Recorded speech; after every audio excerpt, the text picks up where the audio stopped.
It was brought to my attention by David Dubyne a while ago. It must have been well over a year ago. David Dubyne of Adapt 2030 was brought to my attention to look at the website theplanetstoday.com and look at the nature of where the planets are in our solar system at any one time. Because when you look at that website, you do see that in actual real time where the planets are. Now, he made it quite clear in one of the videos he made, it was a while ago, maybe a year ago, I saw that at April the 1st, 2025, even before that, even now, I'm making this video in the middle of March 2025, the planets, the four gas giants are on the backside of the sun and they're making a square. April the 1st, that square becomes quite evident. The four planets in a square, like the sun would be here, and there's a planet here, planet here, planet here, planet here, and the Earth being over here. And then, even from now, from the middle of March right through to, I'm not sure, because you've got planets.com, on the planetstoday.com, you can't actually get a forward projection moving to 4 to 6 months. But you look at where the four big gas giants are in our solar system, and then that opens a whole bunch of a Pandora's box that I've actually seen no one talking about online, apart from David Dubyne, and he's kind of not really talking about it much at the moment. He's focusing on more terrestrial matters. But my question is, I'm just full of questions here, right? Due to the nature of what we know to be the electrical universe hypothesis, theory, maybe some people would say it's how the universe is. You look at the four gas giants being on the backside of the sun, and if you look at the Christian Birkeland, the astrophysicist that discovered the Birkeland currents, which are electrical plasma field currents that go between planets and stars, like a web that we can only see in certain spectrums. If we have the four gas giants on the backside of the sun, creating this pincer, energetic pincer, four planets of the sun here, creating a pincer that pulls or fires electromagnetic fields of energy through the Birkeland currents into the sun, or the sun back to the planets as well. How does that affect our planet? How does that affect our geophysical body? How does of the planet itself, and how does it affect our weather systems? How does it affect our electromagnetic field of the planet? How does it affect everything terrestrial on our planet in regards to unseen energies that we cannot perceive that are in the visible spectrum of light? How does it affect the topography? How is it going to affect the Earth's molten iron core? Supposedly, that's what we have, right? How's that going to affect the energy, the gravity well created by those four giants on the backside of the sun? How's that going to affect the Earth's crust? How's it going to affect the magma in the Earth's crust? How's that going to affect the ocean tides? How's that? All these questions I have, and no one's giving me any answers on the internet. No one's talking about this. These events, this time as we're moving into April the 1st, when the four gas giants are in the square on the backside of the sun. No one's talking about it. David Dubyne is talking about it a little bit. But how is this going to affect our planet? Of course, macro and micro. How's it going to affect our bodies, our electromagnetic fields that surround us, our auric fields, our etheric fields, our energetic fields? How's that going to affect us, our organs, our blood, our everything that happens within our bodies and our biomechanisms? How is that going to affect us energetically, physically, mentally, spiritually? Body, mind, body, spirit. How's that going to affect us? No one's talking about this at all, which I think is absolutely baffling. This is something we should all be talking about, considering the work of Dev Misra, the brilliant work he's done, the research he's done on the Yuga cycles, and of course all of the information that he studied and researched throughout the entire world, from legacy cultures passing information down and traditional cultures passing information down around the nature of the end of a cycle. And when does his calculation is that this Saturday, which is March the 22nd of 2025, is the end, according to his calculations, of the Ascending Kali Yuga cycle. And we head into the age of Echipyrosis, which the Greeks call 1200 years of purification through fire. What a coincidence that in the same moment in our time, in our time construct, or the cosmos, the solar system, we have the four gas giants being on the backside of the sun, creating this pincer movement, potentially with the Birkeland currents. I've got no idea. I've got no answers, just questions. The Birkeland currents moving between the planets, the sun, and our planet as well. And of course, in the same moment, if you look at Echipyrosis, purification through fire, we have nothing between us. We have two dwarf planets, I think, Haumea and Mate on the way out in our solar system, somewhere out there, just sort of behind the Earth, around the Earth, but way out in the solar system, right? So they're the two objects that are sort of in the way of any larger objects from space that might be pulled in by the gravity well heading towards the Earth, e.g. comets, asteroids, bolides. Who knows what could potentially be pulled towards us due to that gravity well, the four gas giants. And no one is talking about this, apart from David Dubyne on Adapt 2030. No one's talking about this. I find it fascinating. Why aren't we talking about this? Why aren't we actually saying, well, we need to keep an eye, a watchful eye on the sky, because we just don't know what's going to happen here. We've got no idea. This is uncharted territory for us, at least in the modern age. We have the Vedic texts and Vedic sciences. We have Bibi Dev Misra's book, who's written this book, Yuga Shift. And he tells us basically the Vedic astronomers were quite aware of the machinations of the solar system, and of course objects moving into the solar system, comets, asteroids, bolides, and the machinations of the Earth's crustal displacements, and at the end of every Yuga cycle, how that plays itself out. And I find there's no coincidence here, but I find it, if it is a coincidence, it's a hell of a coincidence. At the end of the Ascending Kali Yuga cycle, the four gas giants, Neptune, Uranus, Saturn, and Jupiter, are all on the backside of the sun, creating this pincer square on the backside of the sun, and the Earth is here on this side of the sun. The sun's in the middle.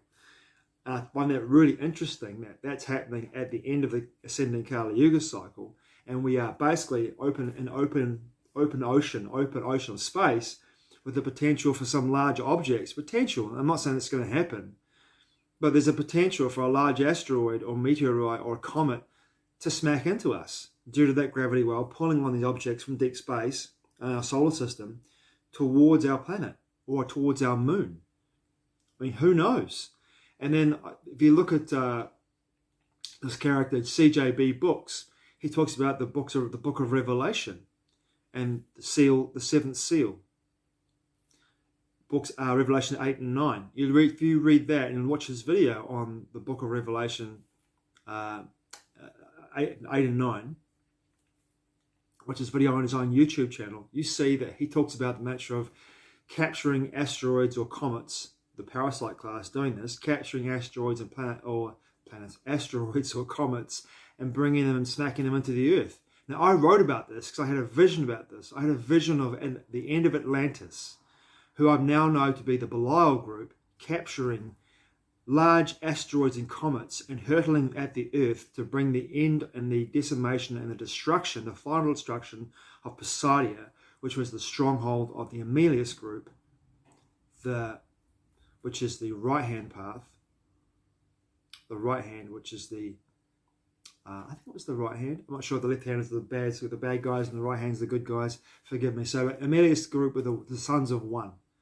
The sons of one who were at war with the Belial group, who wanted to utilize the technology of Atlantis for conquest, for warfare, for control. At the end of the Golden Age, the descending Golden Age. So I wrote about this because I had a vision, and I was channeling that book entwined And I wrote at the very end of that book about the nature of this, of our history on this planet. I wrote about a detailed history of our planet and my perception and the research that I'd done and my channeled work. And I saw the capturing of meteorites and asteroids and comets, and they were brought onto the Earth to destroy Poseidon.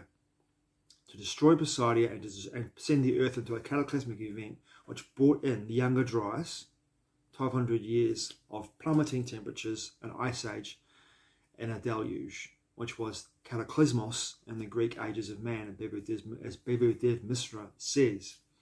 But these coincidences are just lining up for me, and they're not coincidences, they're more synchronistic for me than they're coincidences.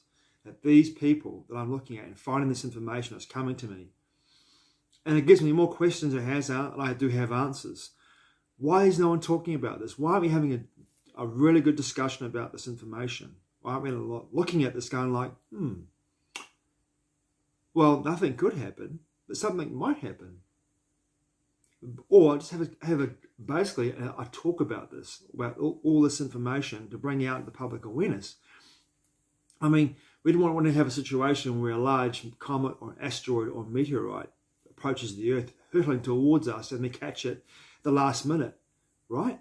We want to at least have our eyes focused on that part of space. If we aren't, we should be, we need to be. In this vast region of space that's now open for the Earth to be struck with a large object, potentially in the next, I don't know how long this actual period is where the gas giants will be behind the sun, but that gravity well, it could indeed bring in by itself, due to the nature of the Birkeland currents, the electrical currents, it could activate comets in the Perseid meteor stream. It could activate comets in the Tauronian asteroid stream, which, if you read the book Yuga Shift, David Dubyne does a brilliant expose on the nature of those comets being activated at certain times in our history. Activators, and they're dormant for a while, but when they pass by a certain object, they get activated. Maybe, just maybe, the Birkeland currents, the electromagnetic currents, awaken these comets, so to speak, from their slumber. And by doing that, then they burn off and they begin to move towards their destination, that being our planet, potentially. And these could be the messengers of the gods. But once again, no one's talking about it. David Dubyne is talking about it. David Dubyne is talking about it. But I haven't really found many other people that are talking about the nature of what's happening with our planet and the situation with the solar system. It's a big thing to look at. You think about the vastness of space and how now our planet is basically facing that vastness of space. We just don't know. And then, of course, best case scenario, nothing's going to happen. But what would happen if something, like I said before, a large object gets activated by a Birkeland current and it begins to move in, thanks to the gravity well, the four gas giants, is pulled towards our planet. And being, as I said, this being according to the calculations of David Dubyne and Yuga Shift, being the end of the Ascending Kali Yuga cycle and heading into echipyrosis, the purification by fire. You think about it. What would happen if an asteroid or a comet or a large bolide smacked into some part of the Earth? It would incinerate large tracts of the planet's surface. If you look at the book of Revelation, when the seventh seal was broken, 8 and 9, what does it say in that? I'm not going to tell you much more than that because I want you to watch the video. CJB Books on the book of Revelation, on the asteroid strike, what it says in the book of Revelation, his deciphering of that information in the book of Revelation. You can decide for yourself. I'm discerning it and listening to it with open heart and mind and going like, that's very interesting, seeing how it all correlates with what I'm learning about the nature of the end of this Yuga cycle and the beginning of echipyrosis. And for the next few months, between April really, and for however long, maybe August, September, we are in the firing line, big time. And no one's talking about this.